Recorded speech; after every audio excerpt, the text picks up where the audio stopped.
এবছরের মে মাস থেকে সারা দেশে শুরু হবে সরকারের বৃক্ষরোপণ কর্মসূচি, জানিয়েছেন পরিবেশ মন্ত্রী আব্দুল আওয়াল মিন্টু।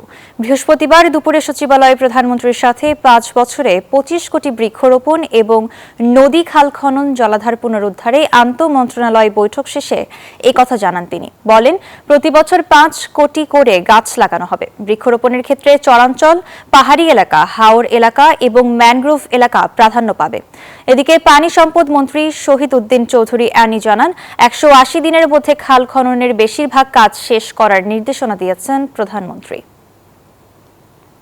টার্গেট আমাদের ৫ কোটি বৃক্ষরোপণ করার প্রতি বছর। পরবর্তী সপ্তাহে সিদ্ধান্ত হবে। সিদ্ধান্ত অনুযায়ী আমরা কিভাবে খাল খনন এই প্রক্রিয়াটা একটা কর্মসূচি এবং বিপ্লব আকারে নিয়ে এই আন্দোলনটাকে সাকসেস করতে পারি, সেই সমূহ সিদ্ধান্ত আমরা পৌঁছাবো এবং আমাদের কার্যক্রম ১৮০ দিন যেটা সেই কার্যক্রম আমাদের শুরু হবে।